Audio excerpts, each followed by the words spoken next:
Hello, praise the Lord. இந்த நாளுக்கான வேதவசனம் நீதிமொழிகள் 15ஆம் அதிகாரம் 18வது வசனம். கோபக்காரன் சண்டையை எழுப்புகிறான், நீடிய சாந்தமுள்ளவனோ சண்டையை அமர்த்துகிறான் என்று சொல்லி இந்த வசனத்தில் நாம் வாசிக்கிறோம். எனக்கு அன்பான தேவனுடைய பிள்ளைகளே, இன்றைக்கு வேத வசனத்திலே வாசிக்கிற பொழுது நம்முடைய வாழ்விலே செழிப்பையும் ஆசீர்வாதத்தையும் குழி நரிகளும் குள்ள நரிகளும் கெடுத்து விடுகிறதா இருக்கிறது. அவைகளிலே மிகவும் முக்கியமானது இந்த கோபமாயிருக்கிறது. இந்த கோபம் என்ன செய்கிறது என்று சொன்னால், உடனே ஒரு பெரிய அலை போல நமக்கு எழும்புவதில்லை. ஒரு சின்ன சின்ன ஒரு சொட்டு சொட்டு போல, like a little drop by drop, it starts accumulating the enmity. Hallelujah. ஒரு சின்ன சொட்டு சொட்டு சொட்டு மாதிரியே அந்த கோபம் பெரிதாய் உருவெடுக்க ஆரம்பிக்கிறது. இது ஒரு குள்ளநரி. இது நமக்கே தெரியாது.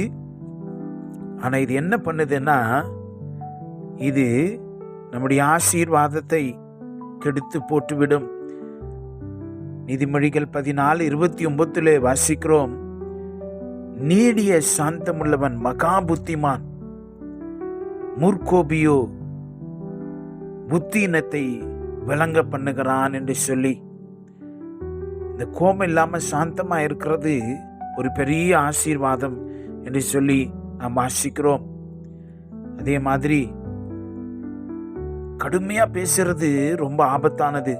எப்பொழுதும் நம்ம நிதானமாக பொறுமையாக, with a kind words, soft words, we have to speak very carefully. மிகவும் ஜாக்கிரதையாய் நாம் பேச வேண்டும். ஒருத்தங்க ஏதாவது கேட்கிற பொழுது வேதம் சொல்லுகிறது, நீதிமொழிகள் 15:1, மெதுவான பிரதியுத்தரம் உக்கிரத்தை மாற்றும், கடும் சொற்களோ கோபத்தை எழுப்பும் என்று அந்த வசனத்தில் வாசிக்கிறோம். இன்றைக்கு எந்த நிலைமையில் நீங்கள் இருக்கிறீர்கள்? Are your mood is okay? உங்களுடைய மைண்டு பரவாயில்லையா? இப்போ நேற்று தினம் எப்படி, நேற்று நாளை எப்படி கழித்தீர்கள்? Are your mood is normal today? Are you angry with somebody? Are you speaking very roughly? நீங்கள் ரூடாக பேசுகிறீங்களா? அப்படி என்று சொன்னால், எங்கோ சிறு சிறு என்ன சொல்றதுன்னா, துளிகள் மாதிரி எங்கவோ அது ஆரம்பித்திருக்கிறதை சரி செய்ய வேண்டும். முதலாவது நாம் அதை சரி செய்ய வேண்டும். அப்பொழுது ஒரு பெரிய அலையையே நம்ம அடக்கி போட்டுடலாம். நம்ம சிறு துளிகளை நாம் கட்டுப்படுத்தினால் பெரிய அலைகள், அந்த கோபமான அந்த அலைகள் எழும்பாதபடி அதை தடை செய்து விடலாம். நீதிமொழிகள் 10:12 வாசிக்கிறோம், பகை விரோதங்களை எழுப்பும், அன்போ சகல பாவங்களை மூடும் என்று சொல்லி. அப்ப இந்த கோபம் ஒரு சிறு துளி மாதிரி எங்கவோ ஸ்மால் ஸ்மால் ஸ்மால் அப்படி சின்ன சின்னதாக ஆரம்பிக்கிறது. அதை கண்டுபிடித்து அதை சரி செய்யுங்கள். அன்பினாலே உங்களை மறைத்துக் கொள்ளுங்கள். இயேசு கிறிஸ்துவினுடைய அந்த வெளியேற பெற்ற அன்பு உங்களை தாங்கும்படி உங்களை ஒப்பு கொடுங்க. அப்போ இந்த குள்ள நரிகள், உங்கள் வாழ்க்கையை கெடுக்கிற குள்ள நரி, உங்களுடைய அனுதின சமாதானத்தை கெடுக்கிற குள்ள நரி, உங்களுடைய சந்தோஷத்தை பாழாக்கி விடுகிற இந்த சுவாபத்தையே நாம் இல்லாமல் செய்து விடலாம். நீங்கள் கோபப்பட்டீங்கன்னா மறுபடியுமா நார்மல் மைண்ட் செட்டுக்கு வர்றதுக்கு எத்தனை மணி நேரங்கள் ஆகிறது யோசித்து பார்த்தீங்களா? அப்பெல்லாம் என்னன்னா, உங்களை துக்கமாய் வைத்து விட்டு பிசாசு ரொம்ப சந்தோஷமா இருக்கிறானா, உங்களை கோபமாய் வைத்து விட்டு அவன் ரொம்ப ஆனந்தமாய் இருக்கிறான் என்று சொல்லி நம்ம சிறு பிரயாயத்திலெல்லாம் நம்ம கேட்போம். இன்னைக்கு பிசாசு இன்னைக்கு அநேக ஜனங்களை விதமான கோபத்தை எழுப்பி எழுப்பி எழுப்பி அவங்களுக்குள்ள அந்த ரெசன்மெண்ட், எனிமிட்டி அந்த பகை உணர்வு, அந்த கோபம் உள்ள மனசு ஆழத்தில் அந்த கோபம் அப்படியே மறைந்து இருக்கிறது. ஒரு பெரிய பனிப்பாறை மாதிரி உள்ள மறைந்து கொண்டிருக்கிறதா? அன்றைக்கு இயேசுவின் அன்பு உங்க மேல கடந்து வரட்டும். யார் மேலேயோ கோபம், எது மேலேயோ கோபம், காரியங்களை பற்றின கோபம், கடந்த காலத்தில் நடந்த காரியங்களை குறித்து நீங்க கோபப்பட்டுட்டே இருக்கிறீங்களா? இந்த ஆளால தான் அப்படி என்று சொல்லி மறுபடியும் யோசிச்சுட்டே இருக்கிறீங்களா? கவலைப்படாதீங்க. வேதம் சொல்லுகிறது, அன்போ சகல பாவங்களையும் மூடும் என்று சொல்லி அந்த இயேசுவின் அன்புக்கு நம்மை தாழ்த்தலாம். இந்த உலகத்தையும் வானத்தையும் பூமியும் படைத்ததான் அந்த தேவன். அவர் சொல்றாரு, நான் உனக்காக இதெல்லாம் செய்திருக்கிறேன். இந்த உலகத்துல நீ சமாதானத்தோடு சந்தோஷமாய் நீ வாழ வேண்டும் என்று சொல்லி.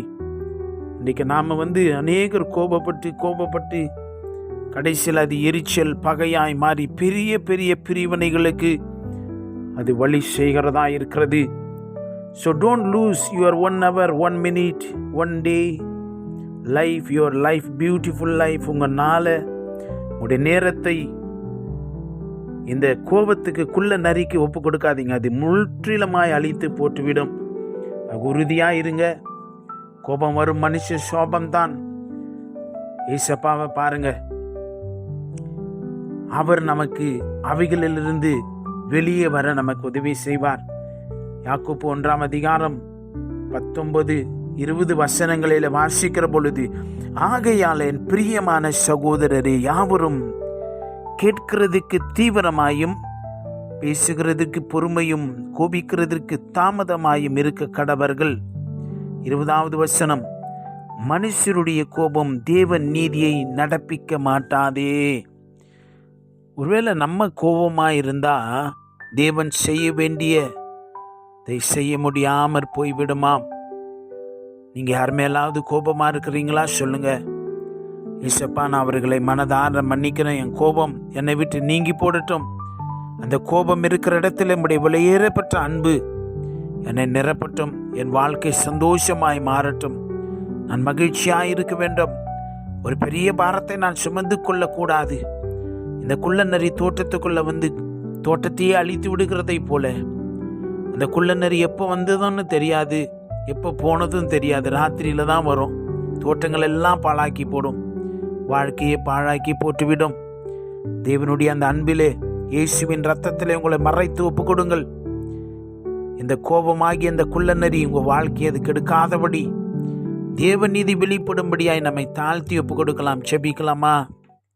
பரிசுத்தமான பிதாவே, எங்களுடைய வாழ்க்கையில எந்த விதத்திலும் வாழ்க்கையை கெடுக்கிற இந்த சோபம், இந்த குள்ளநரியாகிய கோபம், எரிச்சல், பகையாய் அது வளர்ந்து எங்களுக்குள்ளே பிரிவினை உண்டு பண்ணக்கூடாதப்பா. இந்த நாளிலும் உடைய பிள்ளைகள் உடைய வாழ்க்கையின் வழியிலும் அனுபவத்திலும் ஏற்பட்ட கசப்புகள், வழிகளினாலே, காரியங்களினாலே கோபப்பட்டிருப்பார்கள் என்று சொன்னால் நம்முடைய பிள்ளைகளுக்கு தயவாய் நீர் மன்னிக்க வேண்டுமாய் செபிக்கிறோம். அந்த கோபங்கள் எல்லாம் அன்பாய் மாறட்டும். கசப்புகள் எல்லாம் இனிமையாய் மாறட்டும். ராஜா, நீர் ஒருவரே அதை மாற்ற முடியும். உடைய பிள்ளைகளுக்கு அந்த தயவையும் பாக்கியத்தையும் இந்த நாளிலே நீர் செய்ய வேண்டுமாய் செபிக்கிறோம். உடைய வல்லமை உள்ள கரத்தில் ஒப்பு கொடுக்கிறோம். உடைய அன்பு இவர்களை மறைத்து கொள்ளட்டும். ராஜா, கசப்பெல்லாம் ஓடட்டும். இவர்கள் மற்றவர்களை விட்டு கொடுத்து மன்னிக்கிற அந்த தயவை, கிருபையை தாரும். உடைய பிள்ளைகள் ஒவ்வொருவரையும் ஆசீர்வதிங்க, பலப்படுத்தும். பரிசுத்த இயேசு ராஜாவினுடைய நாமம் மகிமைப்படுவதாக. இயேசுவின் நாமத்தில் செபிக்கிறோம் பிதாவே. ஆமேன். God bless you.